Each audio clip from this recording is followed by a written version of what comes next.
Joining us now, Fox and Friends Weekend co-host Will Cain, who just spent the majority of last week in Maui. Good to see you, Will. Thanks for joining us. Obviously, you were there last week. I want to get your take on the people who live in Maui, their perspective on the ground of government's response, of Joe Biden's response, and maybe more specifically on the climate hysteria that took place that caused decisions to be made where people were saving water and not lives. I think I can say pretty unequivocally, although I will say it is anecdotal, but it is perhaps 100% in one camp. Everyone I've spoken to is incredibly disappointed with the federal response, and particularly the response from Joe Biden. There is, first of all, the simply ability to connect and empathize with individuals who have just gone through one of our nation's biggest tragedies.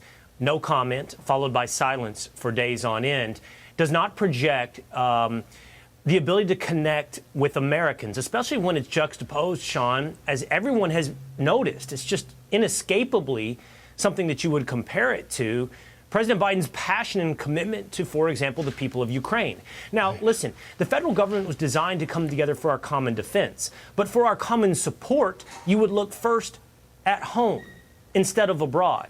And I don't think it's an unfair comparison for the people of Maui or for the people of America to say, how is it so easy for you to give not just emotional but financial support abroad and not back home here in America? I will just say again, anecdotally, I saw Hawaiians stepping up to fulfill the gap that they say exists there from the federal government, from FEMA, from the federal government, communities supporting one another. And then last message I've received as of today, there is a bit of frustration that all of a sudden today there's a huge influx of federal support. Why? Because it accompanies the arrival of President Biden. The island feels like, I've been told again, it's on lockdown once again, this time for the security of President Biden. Well, I want to get your reaction to what the governor said. Despite there being no clear answer how the fire started, the governor of Hawaii can't help but bring up again climate change. So just to be clear, when you're talking about global warming, are you saying that climate change amplified the cost of human error? Yes, it did. There's no excuses to ever be made, but there are finite resources sometimes in the moment. That's hard to parse, but the fact that these people are talking about climate change, you should be talking about the mistakes that Hawaii Electric made, perhaps, or the mistakes that were made in terms of water resources, but cut it with the climate change unless you're going to assign blame. Yeah, I don't even know what to do with that, Dagan. I don't even know what he just said. I just know that climate change becomes this almost mystical, religious outlet in which you can sort of always ambiguously avoid blame and then at the same time always assign blame for something that you want to avoid any type of accountability. Here's what we need to be talking about, to your point. Hawaiian Electric's ability to maintain its power lines. Hawaiian Electric and the state government's ability to clear brush from underneath those power lines when they knew very well that was a risk.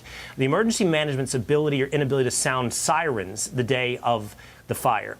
Water resource management, as you pointed out, and the reason it wasn't released at a greater capacity to fight that fire.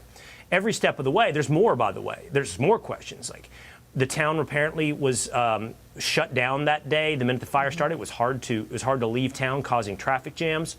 There's still questions about who and how many children are missing, and it's an inexplicable. I find it somewhat inexplicable that they're unwilling or incapable of providing that answer. So therefore, also questions about, information flow and the First Amendment and why they're not sharing information with the public. There's plenty of things where we can go for accountability. We don't need to grab for the mysticism that is climate change. Yeah, no doubt about that. If you'd like to help the people of Maui, Will has set up a GoFundMe page called Help the People of Lahaina and West Maui. It's also linked on his social media pages. Will, if you'd stay right there, we'd appreciate it. I want to come back to you.